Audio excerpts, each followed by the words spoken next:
en este primer bloque en el que vamos a poder contar con todo el conocimiento y la investigación de Héctor Ruiz Martín, al que también estoy seguro que muchas y muchos de vosotros conocéis. Héctor Ruiz Martín dirige la International Science Teaching Foundation, donde investiga el ámbito de la psicología cognitiva, de la memoria y el aprendizaje en contextos educativos, con la idea también de generar recursos didácticos basados en la evidencia científica. Desde 2002 ha impulsado varios proyectos para contribuir a la mejora de la educación y ha sido asesor en varias escuelas, organizaciones educativas y gobiernos de Europa, Asia y América. Y es autor de algunos libros que también seguro que algunos conocéis. Cómo aprendemos, una aproximación científica al aprendizaje y la enseñanza. Os lo recomiendo, es una lectura muy interesante para maestros y maestras. Conoce tu cerebro para aprender a aprender y aprendiendo a aprender. Algo que, como sabéis, ahora es una de las competencias clave en nuestro sistema curricular. Su trabajo se centra en tender puentes entre la investigación científica sobre cómo las personas aprenden y la práctica educativa. Héctor participó el año pasado en uno de nuestros webinars de las pruebas de la educación que están disponibles en la página web de la Fundación ProMaestro y en YouTube, y fue el más visto el curso pasado. Y en él compartió el modelo 5E para ayudarnos a comprender cómo aprende el cerebro. Hoy tenemos la suerte de tenerte aquí, Héctor, ya de manera presencial, y nos va a hablar de los factores que influyen en la motivación para aprender. Si le preguntas a un maestro o una maestra cuáles de los temas que más le interesa aprender y saber, nos van a decir todos que la motivación de nuestros estudiantes. Pues de eso nos va a hablar en todo este rato Héctor y luego tendremos oportunidad de dialogar con él un pequeño rato. Así que nada, bienvenido Héctor y es tuya la escena.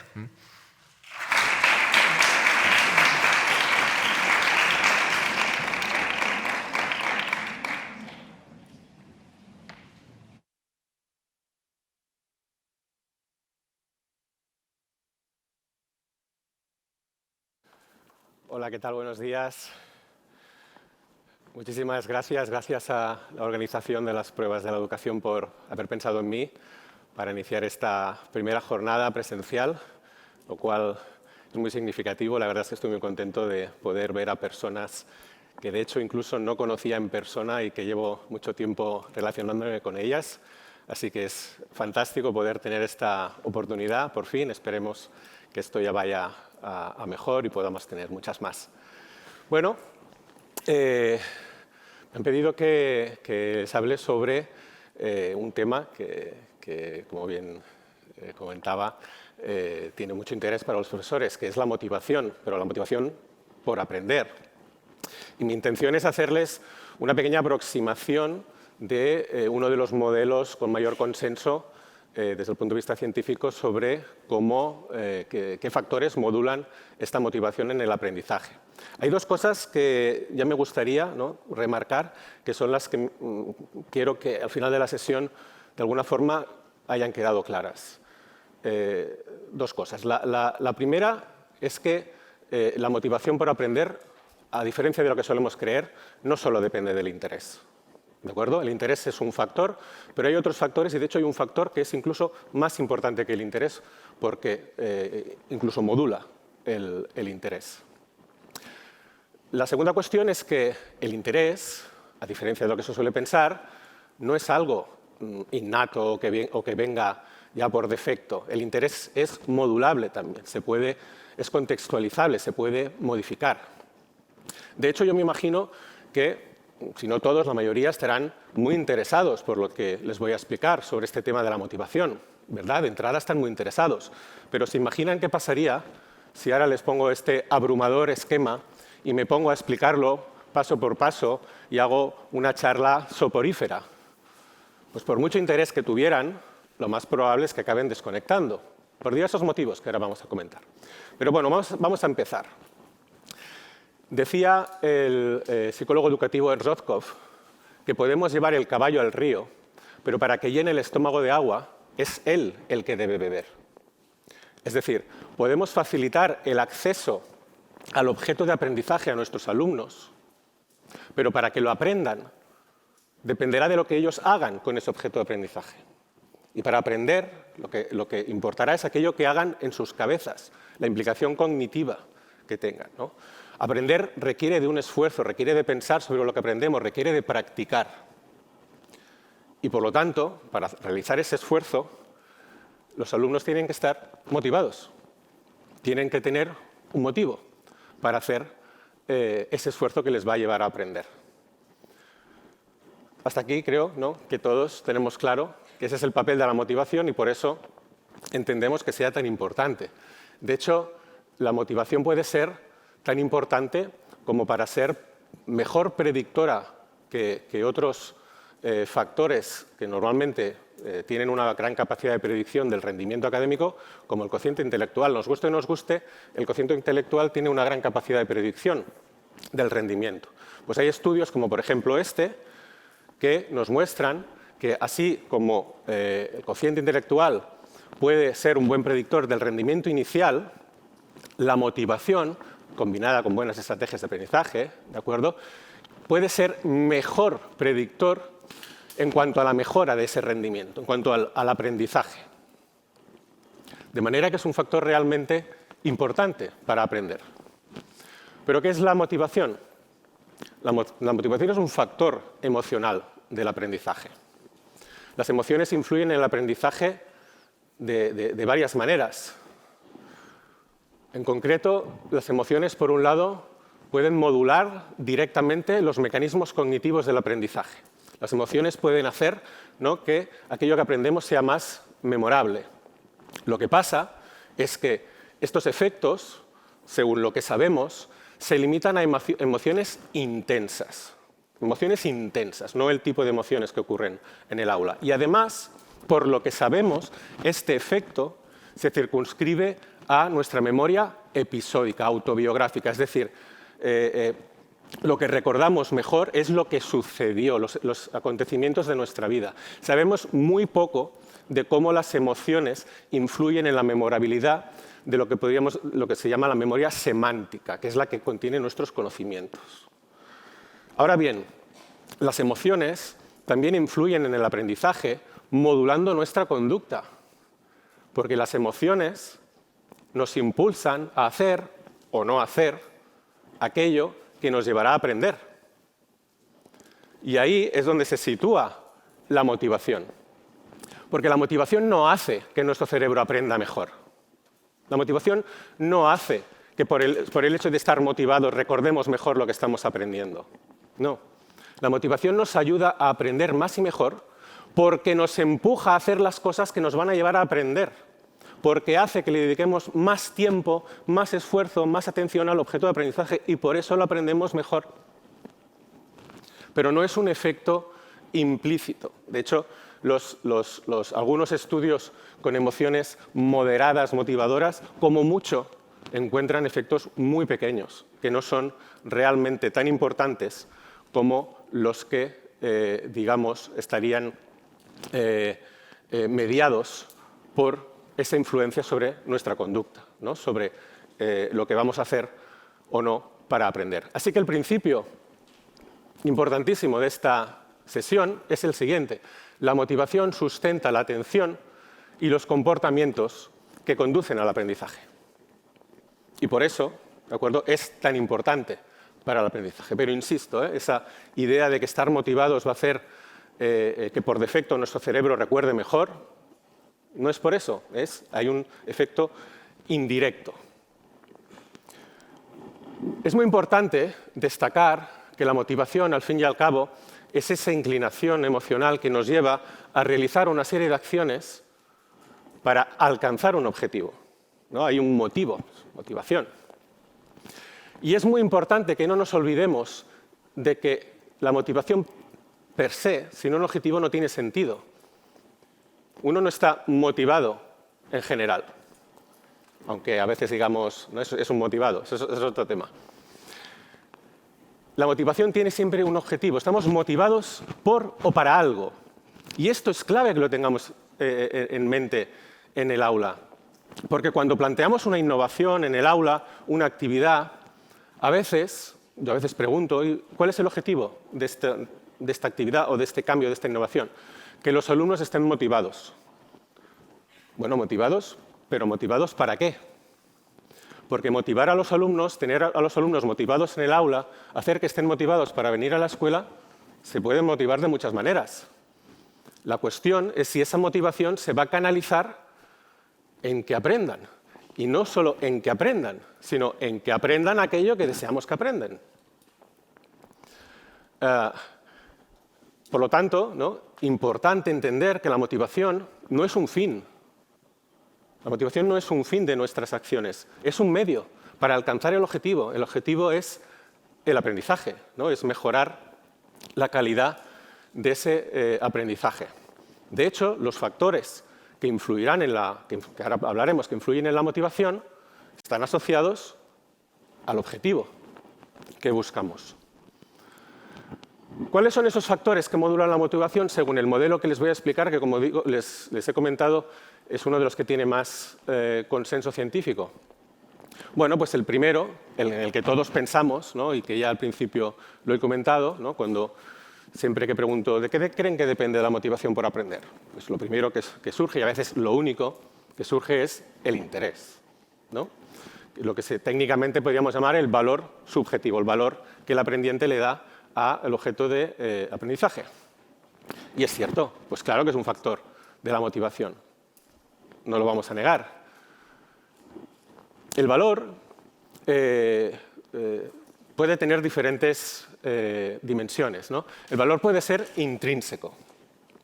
El valor intrínseco es el que surge, digamos, del propio placer por aprender. Es el que, digamos, estaría asociado a la curiosidad, a esa tendencia que tiene nuestro cerebro a desear obtener información, especialmente para completar un hueco entre lo que ya sabe, ¿no?, y una experiencia nueva, que no nos acaba de encajar. Tenemos esa necesidad, igual que tenemos hambre por comer, el cerebro a veces, ¿no?, nos muestra ese hambre por información, por saber.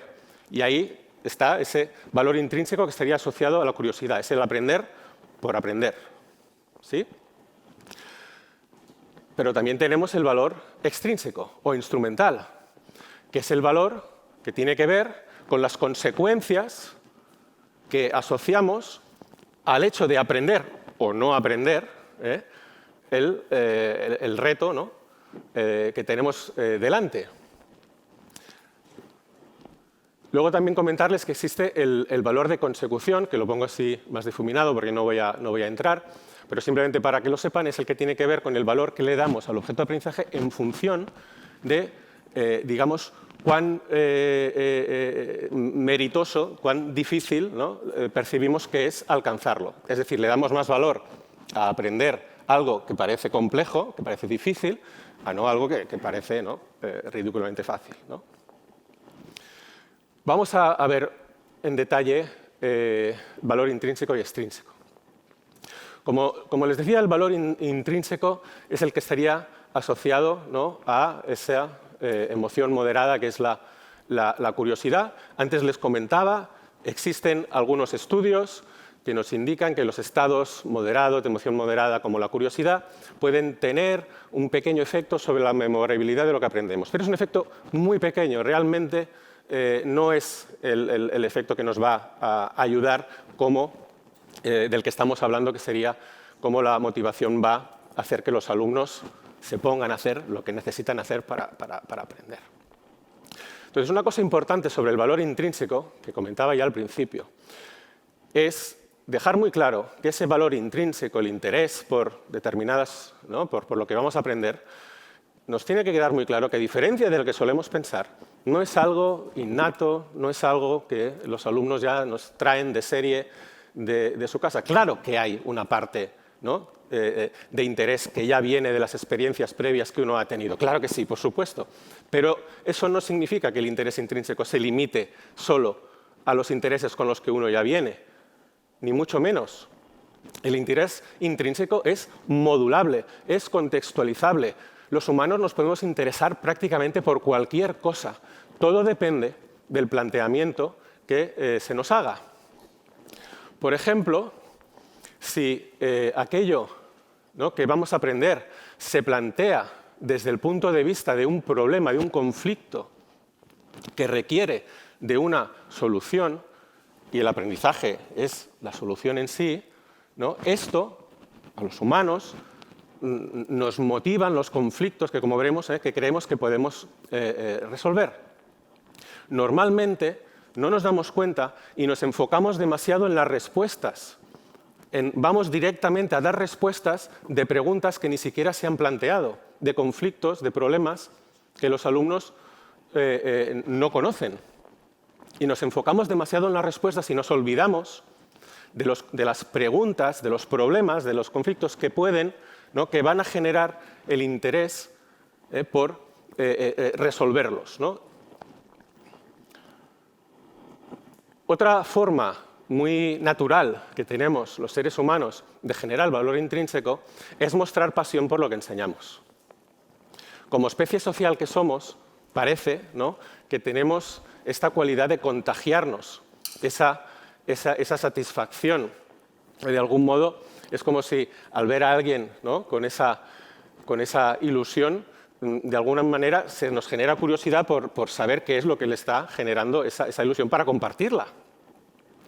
De modo que, bueno, sea por lo que sea, el hecho de mostrar pasión por lo que se enseña también modula ese valor intrínseco. Estoy convencido que todos y cada uno de ustedes recordará algún maestro, algún profesor que tuvo en una asignatura que de entrada a uno no le interesaba y que consiguió, ¿no?, con esa pasión despertarle el interés por aprender sobre ella, ¿no? El valor extrínseco. Normalmente consideramos que el valor intrínseco es el bueno, ¿no? Es el que hay que fomentar y que ese es el importante, y que el valor extrínseco es como el lado oscuro del interés, ¿no? Es el materialista, es el interesado, es aprender algo pero no por aprenderlo, sino por conseguir, ¿no?, alcanzar un objetivo colateral. De hecho, las calificaciones son origen de valor extrínseco, ¿no? Uno aprende para obtener buenas calificaciones, y es verdad, y esa es una motivación que influye mucho en la conducta de los alumnos, de lo que van a hacer para aprender. Pero, en realidad, el valor extrínseco no tiene por qué ser malo, ni mucho menos. De hecho, lo podemos ver en otras circunstancias. Por ejemplo, cuando utilizamos proyectos, planteamos proyectos para aprender, ¿no?, utilizamos el aprendizaje basado en proyectos, normalmente lo que estamos haciendo es basarnos en el interés extrínseco, porque normalmente lo que se plantea, ¿no?, es una necesidad, un problema social de nuestra comunidad, ¿no?, que queremos resolver. Y para resolverlo necesitamos aprender una serie de cosas que de entrada, ¿no?, lo que nos interesa es resolverlo, entonces vamos a aprender esto para resolver ese problema. No es el mismo problema de antes. El problema de antes era un problema conceptual, cognitivo, hacer que las piezas encajen, ¿de acuerdo? Ahora estamos hablando de un problema, de una necesidad instrumental. Entonces, fíjense que cuando estamos usando, ¿no?, plantear, pues vamos a aprender sobre los grupos sanguíneos montando, ¿no?, una campaña de donación, o vamos a hacer alguna actividad en pro del medio ambiente.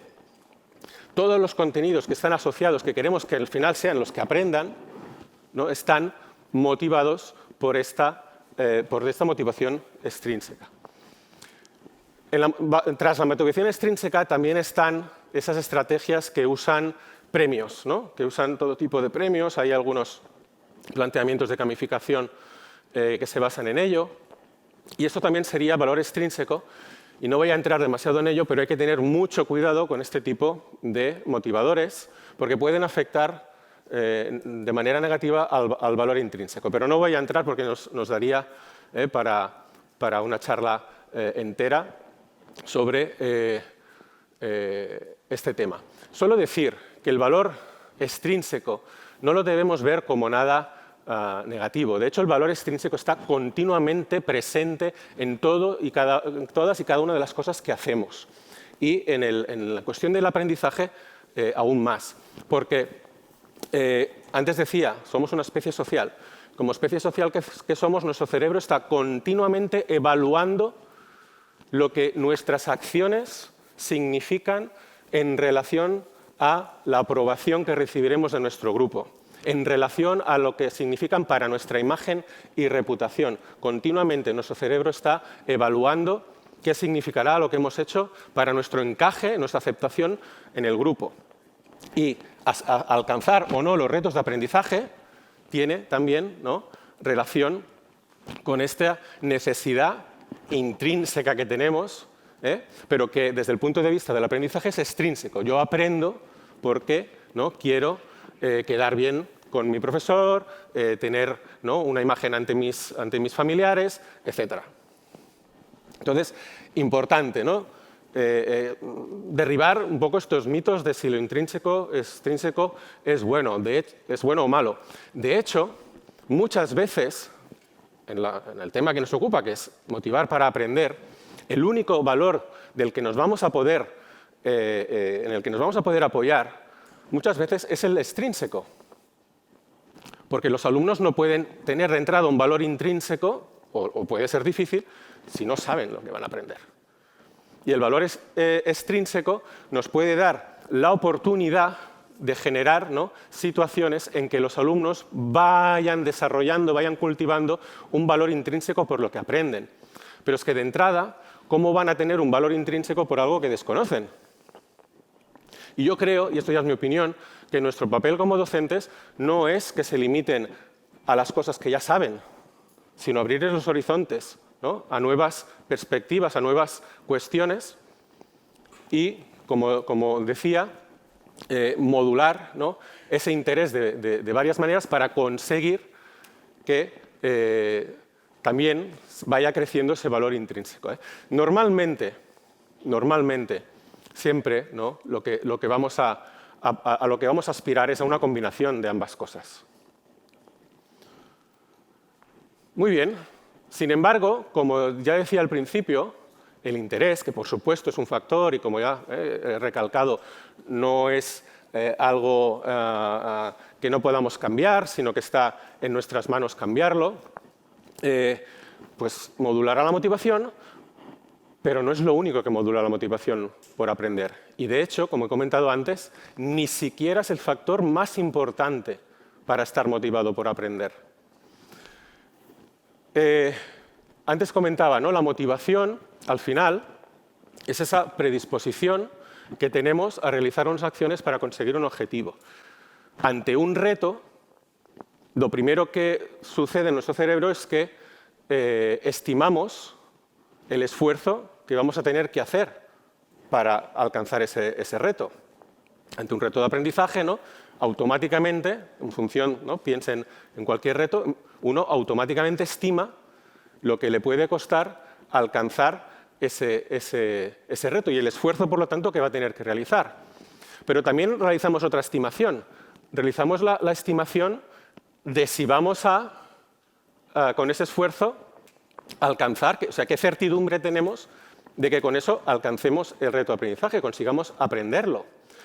Si nuestra estimación es positiva, si consideramos que el esfuerzo que tenemos que hacer es asumible y que nos va a llevar al éxito, entonces lo que vamos a hacer es prever unas emociones positivas asociadas al éxito y esto nos va a motivar. Sin embargo, si lo que prevemos es que ese esfuerzo tiene pocas garantías de éxito o ninguna, lo que vamos a prever son emociones negativas, asociadas al fracaso. Hay pocas cosas que desmotiven tanto como esforzarse y no alcanzar el objetivo. Si prevemos esas emociones negativas, es probable que perdamos la motivación por hacer lo necesario por aprender. En otras palabras, estamos motivados por perseguir objetivos de aprendizaje que creemos que podemos alcanzar con el esfuerzo que estamos dispuestos a hacer. El esfuerzo dependerá especialmente de ese interés, de ese valor que le damos al objeto de aprendizaje, ya sea, ¿no?, por intrínseco o sea extrínseco. Pero el otro factor que no podemos olvidar es esa estimación que hacemos de si nuestro esfuerzo valdrá la pena. Por lo tanto, el otro factor importantísimo para entender cómo funciona la motivación por aprender es lo que llamamos las expectativas que tenemos, ¿no?, en relación a si seremos capaces o no de alcanzar el objetivo de aprender. Y un concepto relacionado con las expectativas muy importante y que me gustaría pues, que también hoy se lleven este concepto con ustedes es el concepto de autoeficacia. La autoeficacia precisamente es esa creencia que tenemos cada uno de nosotros de si vamos a ser capaces o no de superar un reto de aprendizaje. La autoeficacia no es algo general, es específica, igual que el interés es específica del objeto de aprendizaje. Es decir, yo puedo tener una autoeficacia alta para las matemáticas, sentirme muy seguro, ¿no?, ante un reto en matemáticas de que puedo alcanzarlo, y en cambio puedo tener una autoeficacia muy baja, no lo sé, para el inglés. ¿No? Considerar que, esto de la lengua extranjera no es lo mío, por ejemplo. Estas creencias son creencias que, en el caso, ¿no?, segundo, en el caso de tener una autoeficacia baja, es lo que llamamos creencias autolimitantes, que van a modular nuestra motivación, porque si yo, ya me imagino que ya lo están llegando a la conclusión, si yo creo que no voy a conseguir alcanzar un aprendizaje, pues es probable que ni lo intente, que no me esfuerce, o incluso que no esté pensando en lo que debo pensar, que es en aprenderlo, y estaré pensando todo el rato en si lo estoy haciendo bien, si lo estoy haciendo mal, qué pensarán de cómo lo estoy haciendo, y por lo tanto no me centro en lo que toca. Y si no me centro en lo que toca, pues solo por ese motivo acabaré teniendo razón. Es evidente que alcanzar el aprendizaje no solo depende de este factor, que hay otros factores que van a determinar si uno tiene éxito o no. Pero si uno opta por no esforzarse, por no hacer lo necesario, pues ya solo por eso, ¿no?, difícilmente alcanzará el objetivo de aprendizaje y acabará teniendo razón, ¿no? Es una profecía autocumplida. Pues ¿de qué depende esta autoeficacia? Recordad que es para un objeto concreto. La autoeficacia, ¿no?, en una materia, en un tema.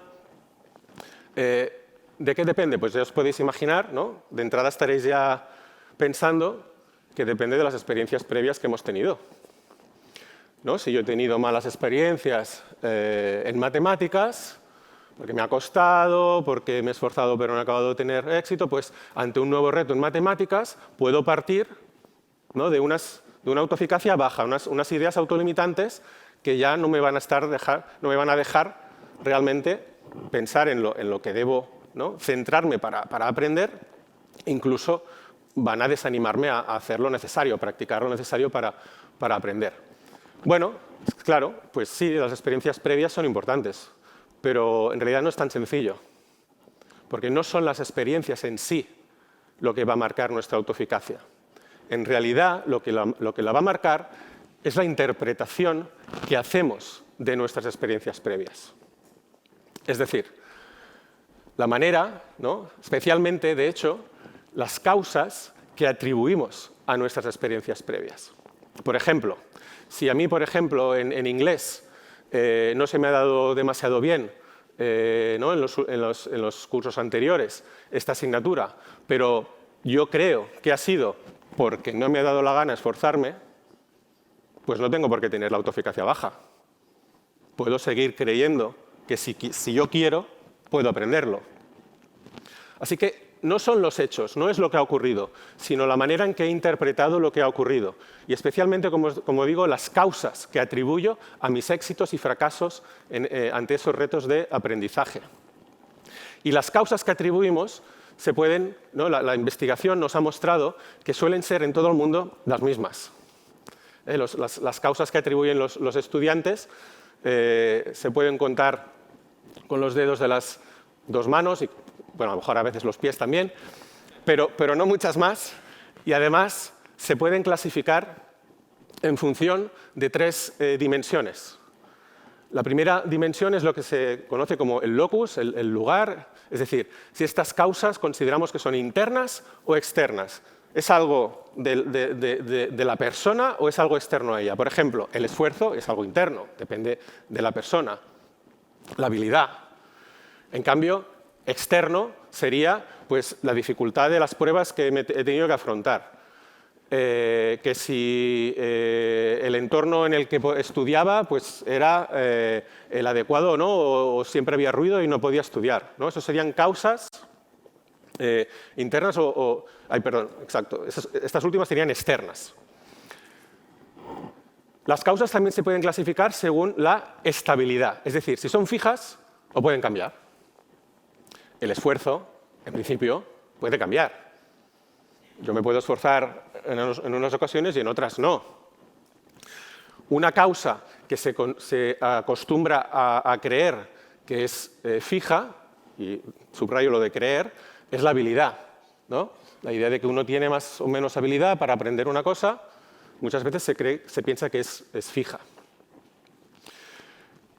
Y cuando las causas se consideran que se pueden cambiar, que se pueden modificar, otra dimensión en que podemos clasificarlas es la controlabilidad. Es decir, vale, pueden cambiar, pero ¿depende de mí cambiarlas o no depende de mí? El esfuerzo, en principio, depende de uno. En cambio, otras cosas que pueden cambiar, como las dificultades de las pruebas, la relación con el profesor, esto es lo que el alumno interpreta, que es las causas de sus éxitos y fracasos, no que sean realmente esas las causas. Pues ese tipo de cosas, ¿no?, pueden cambiar. En función de las características que tengan estas causas que atribuyen los alumnos a sus éxitos y fracasos, la autoeficacia, ¿no?, podrá ser modulada en un sentido u otro. Lógico, ¿no? Si yo pienso que mis fracasos se deben a algo que no se puede cambiar, que no cambia o que no está en mis manos cambiarlo, pues es probable, ¿no?, que mi autoeficacia vaya a ser baja ante el próximo reto, porque consideraré, ¿no?, que eso es así y no hay nada que hacer. En cambio, ¿no?, cuando las causas las puedo, en este caso de fracasos, las puedo interpretar que pueden ser modificadas, hay una luz de esperanza a que yo, por unos momentos, incremente mi autoeficacia y afrente, ¿no?, el reto para aprender. Es decir, tenga la motivación suficiente para aplicarlo. Con el éxito pasa lo mismo.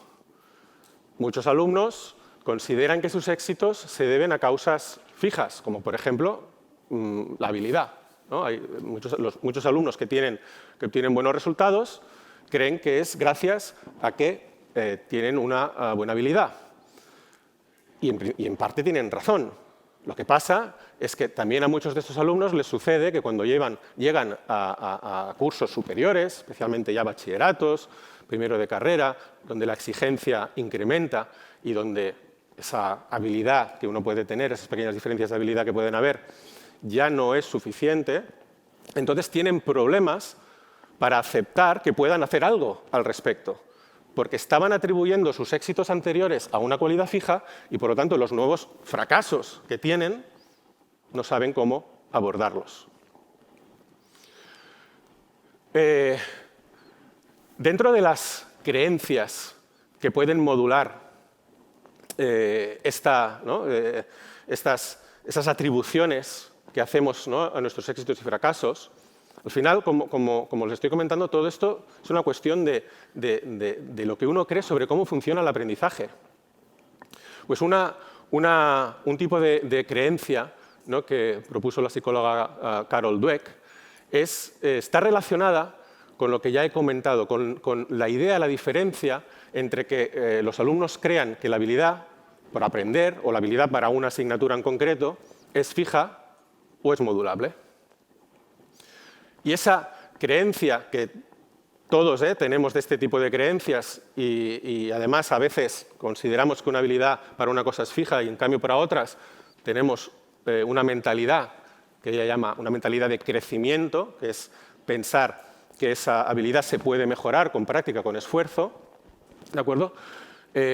Van a tener influencia precisamente en la autoeficacia de los estudiantes, ¿no? En sus creencias de si pueden o no superar los retos. Para resumir, lo que propone Carol Dweck es que ante un reto de aprendizaje las personas pueden asumir dos tipos de mentalidad.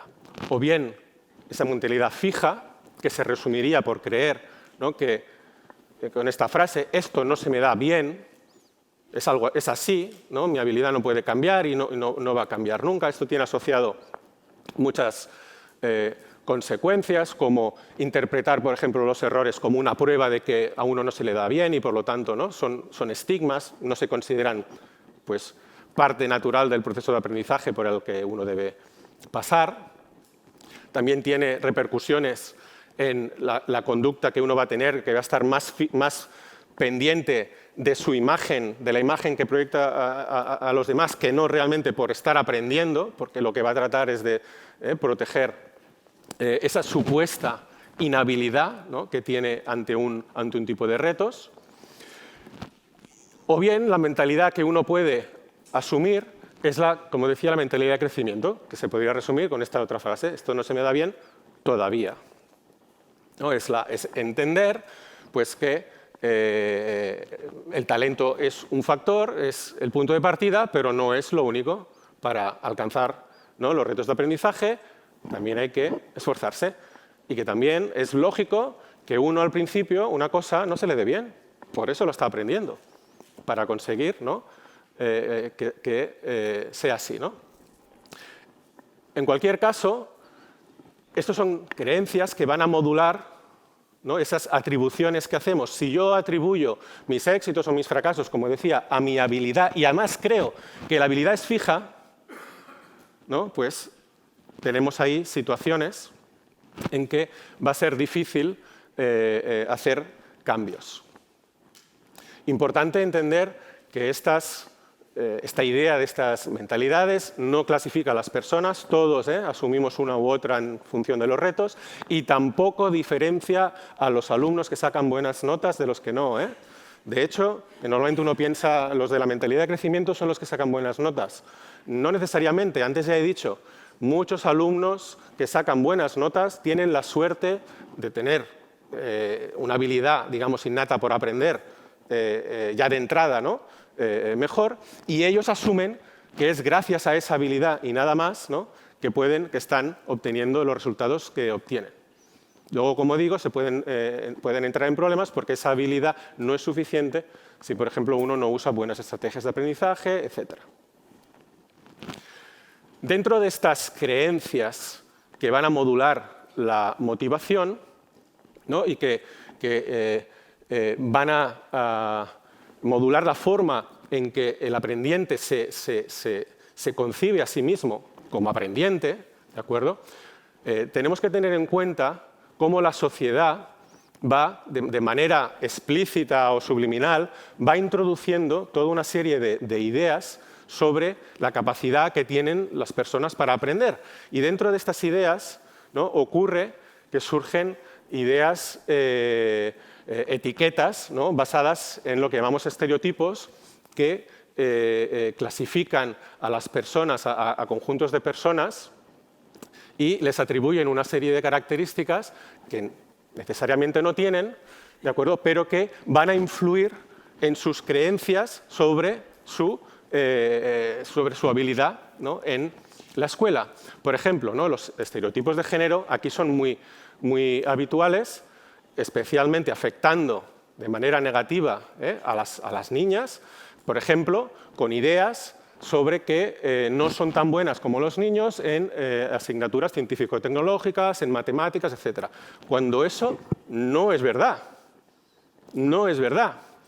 Pero ya hay estudios ya mostrándonos que desde bien pequeñitas, ya a los 5 o 6 años, ya están expresando ideas por las que conciben que las niñas no tienen tanta habilidad para estas asignaturas como los niños. Cosa que, como digo, no es cierto, pero ¿qué es lo que sucede?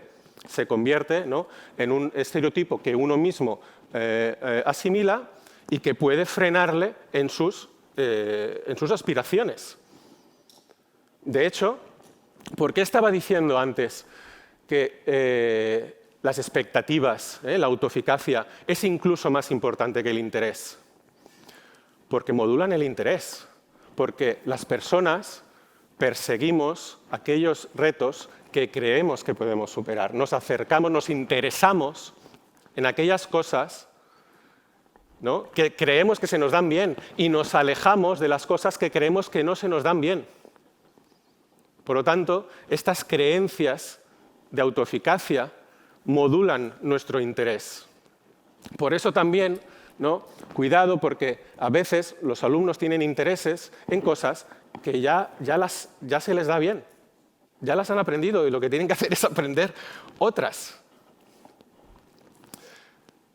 En fin, ¿no?, lo decía en el sentido luego de, por ejemplo, las carreras, ¿no?, que eligen los estudiantes, ¿no?, en función muchas veces de estas concepciones que han ido asimilando y que no nos damos cuenta, pero que, bueno, a veces sí, ¿no?, pero socialmente, ¿no?, vamos introduciendo ideas que van a estar moldeando estas creencias.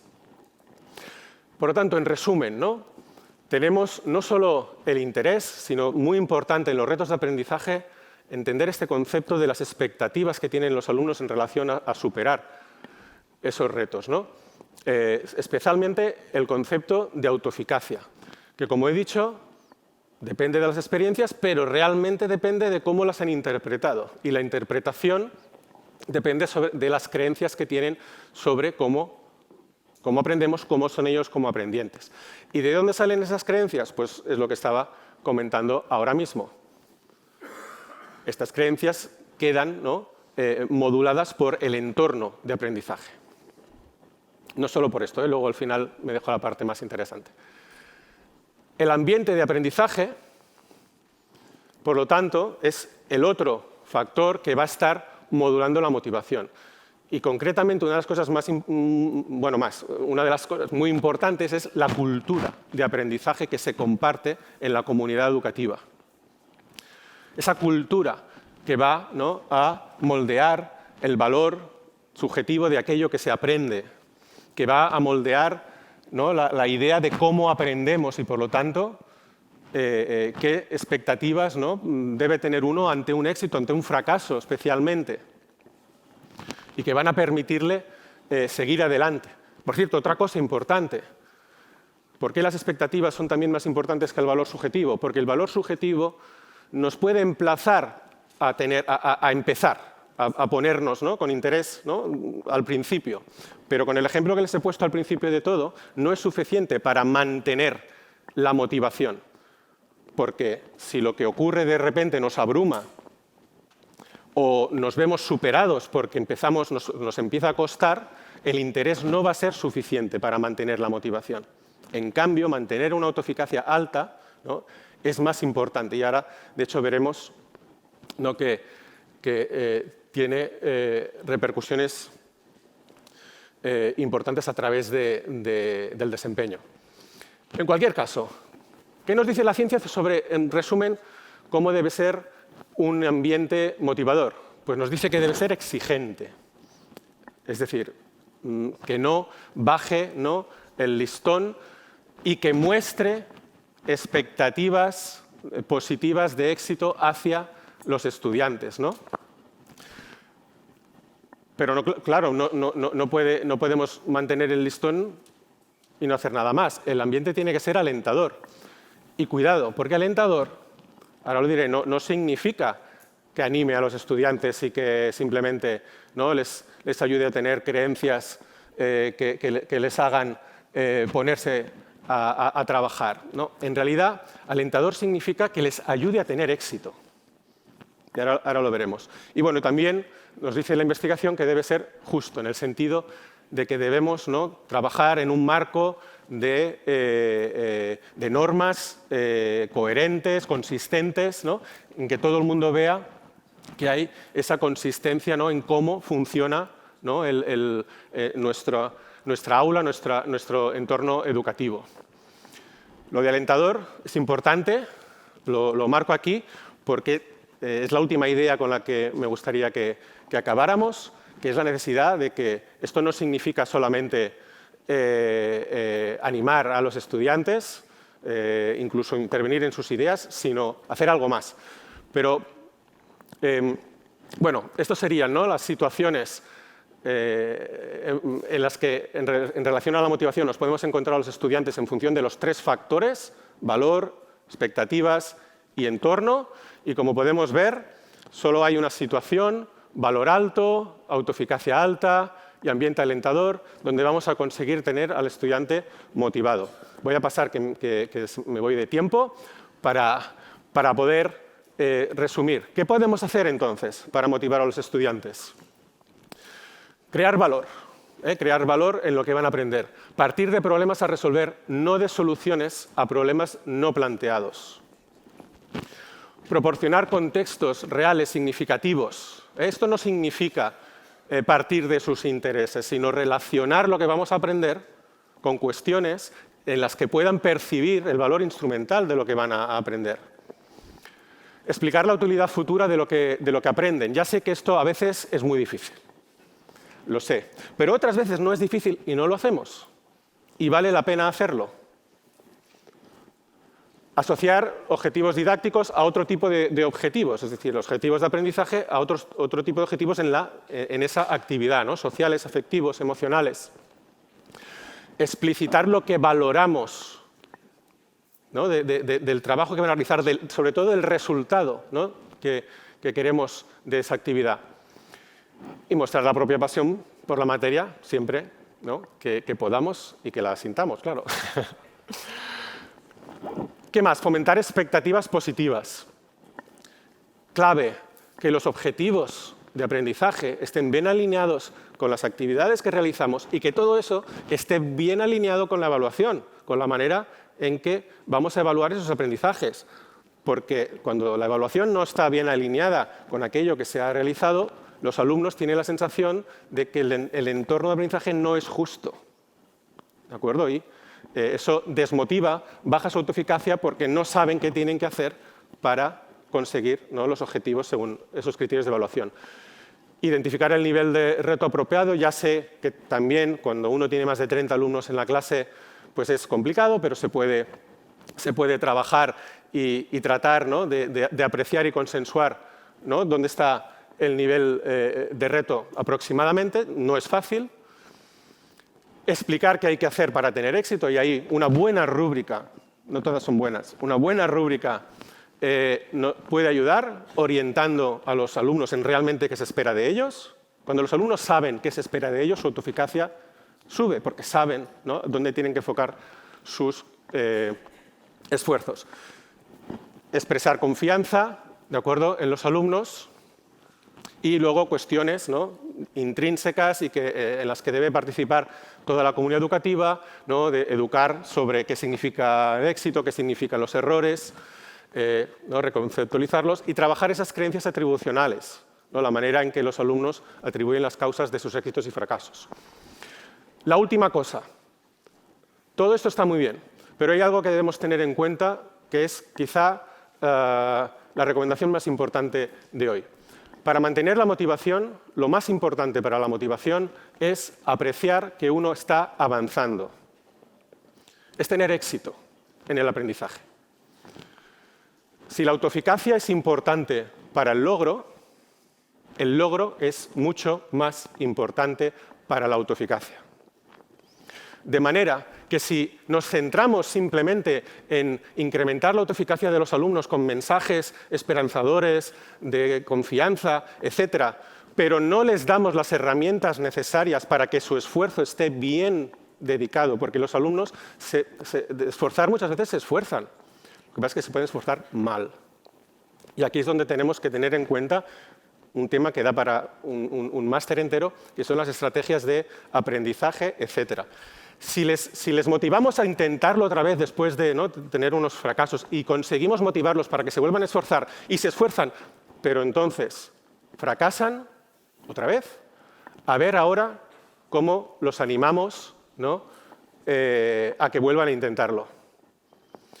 Hay que complementar esa intervención en la autoeficacia enseñándoles a invertir bien sus esfuerzos, enseñándoles buenas estrategias de aprendizaje, utilizando buenas estrategias de enseñanza. Sabemos que los estudiantes que muestran una alta autoeficacia en una materia suelen coincidir con los que usan espontáneamente, porque nadie les ha enseñado, buenas estrategias de aprendizaje. Y sabemos que esta relación, que no solo una correlación, hay una causalidad. Es bidireccional, pero sobre todo es en este sentido. Los alumnos que usan buenas estrategias, cuando mejoramos las estrategias de los alumnos, mejoramos su autoeficacia, su motivación. Y esto es lógico, ¿no? Porque queda realmente canalizado de esta manera. Así que la mejor manera de motivar a los estudiantes no solo es intervenir en sus creencias, en sus ideas sobre cómo funciona el aprendizaje, que es importante, sí, pero sobre todo sus ideas se van a ver moduladas por los hechos y no tanto por las palabras. Cuando ven que sus esfuerzos son productivos, tienen éxito, esa es la mejor creencia, es la mejor motivación, ¿no? Y van a creer en que realmente esforzarse puede valer la pena. Así que utilizar métodos didácticos, que aquí es donde la evidencia nos puede ayudar mucho. Las estrategias de aprendizaje también fundamentadas en la evidencia nos pueden ayudar mucho, pueden marcar diferencias muy grandes en el desempeño de los estudiantes.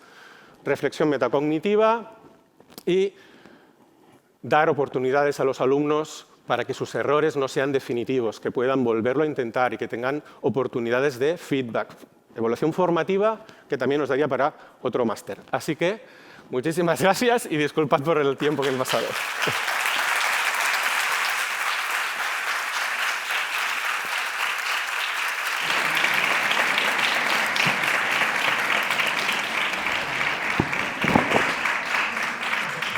Muchas gracias, Héctor. Quédate aquí arriba con nosotros porque tenemos unos minutos para que podáis hacer alguna pregunta.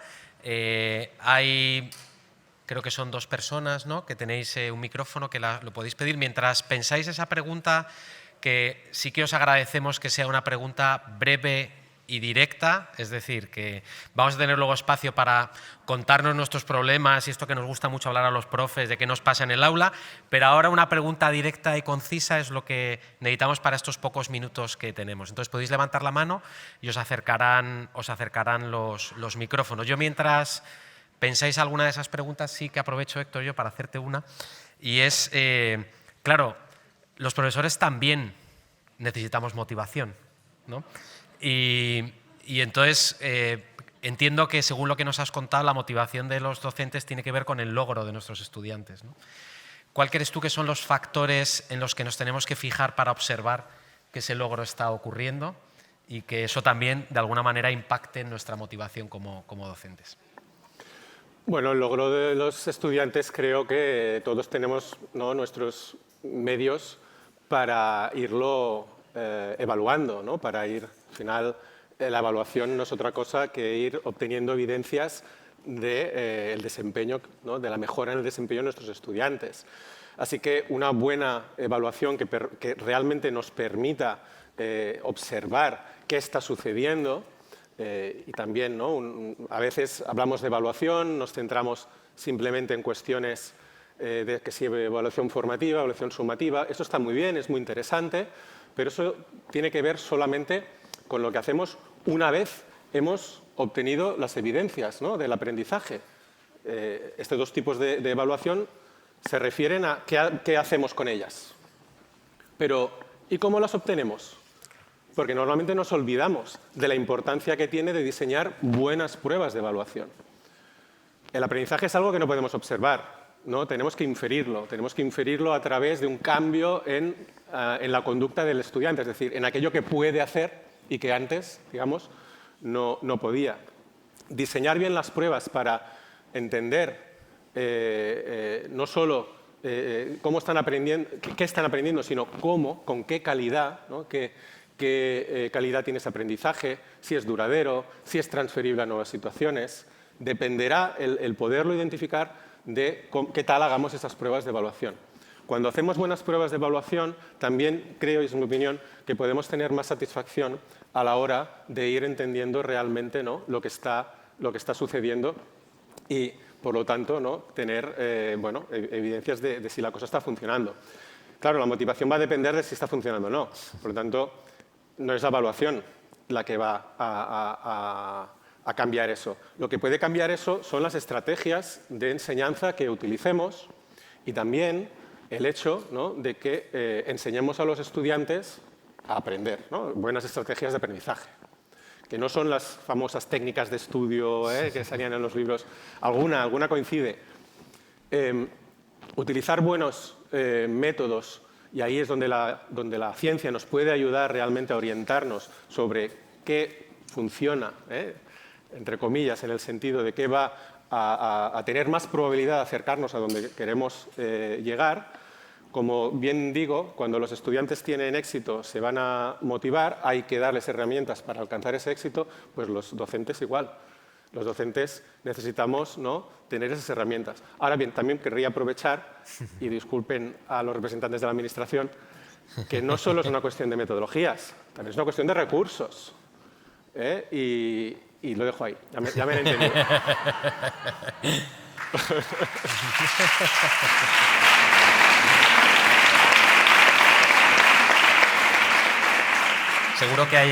Seguro que hay alguna pregunta que queráis hacer desde el público. Si tenemos ahí arriba, me parece. Pues adelante.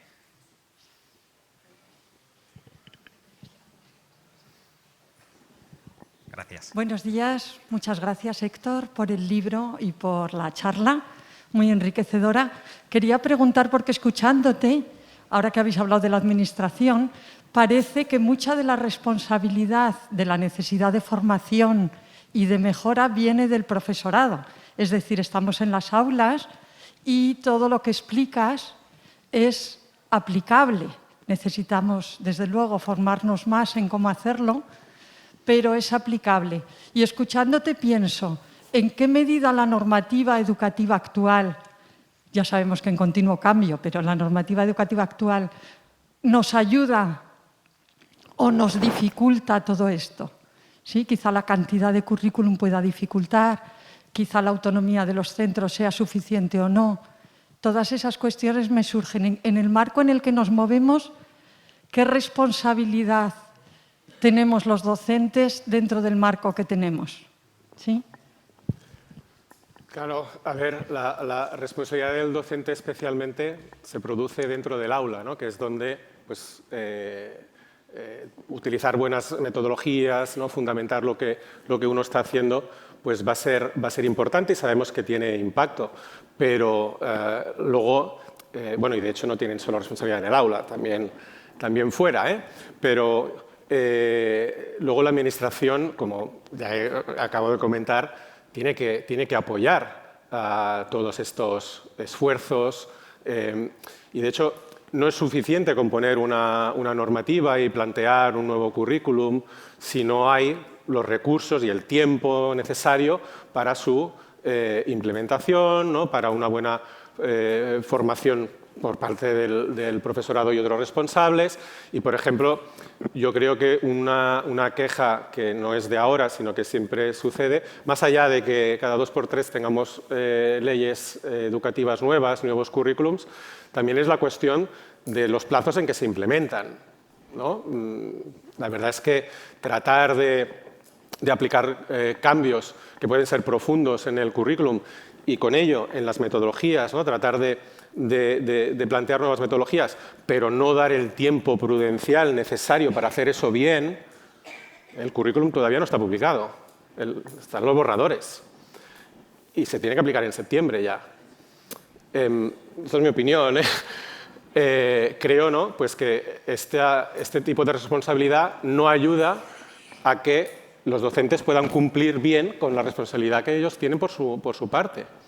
Por eso comentaba, ¿no?, que los docentes necesitan ese apoyo en recursos, pero también en planificación, ¿no?, en valoración,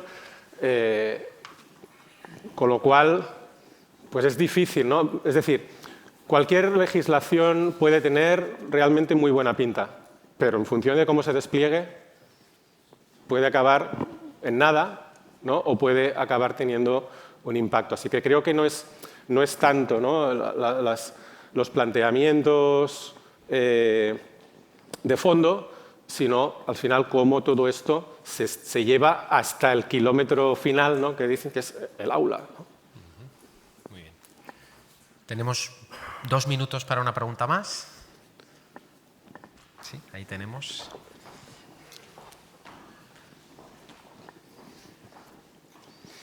Sí, buenos días. No sé si me escucháis. Muchas gracias, Héctor, por compartir sobre la motivación. Y a mí, mientras que daba la charla, yo solamente pensaba en unos alumnos que tengo de primero de la ESO, de PAI, del Programa de Aprendizaje Básico, que aunque a mí me encanta la enseñanza, estoy súper apasionada, tengo buenas estrategias de aprendizaje e implico y explico todo lo que dices, estos alumnos solo funcionan bajo amenaza. Es decir, no hacen nunca deberes, no te preocupes que me quedo contigo en el recreo.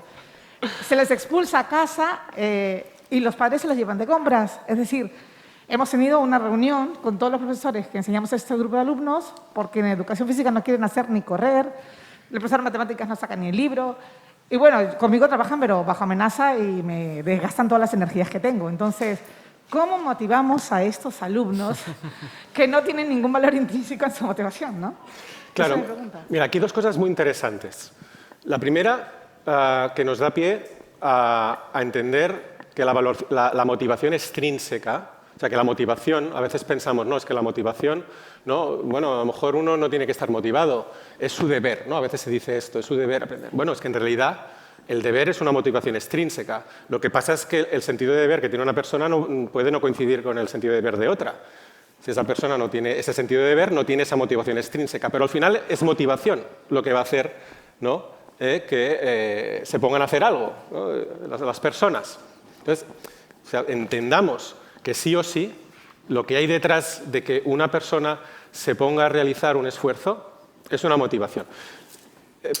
También decir, para ser precisos y rigurosos, que a veces no es la motivación lo que puede ayudarnos en el aula, sino los hábitos, que ese sería otro tema. Uno también puede desarrollar unos hábitos que ya no estamos hablando ahí de todos estos factores de motivación, que también son importantes, pues, para el aprendizaje.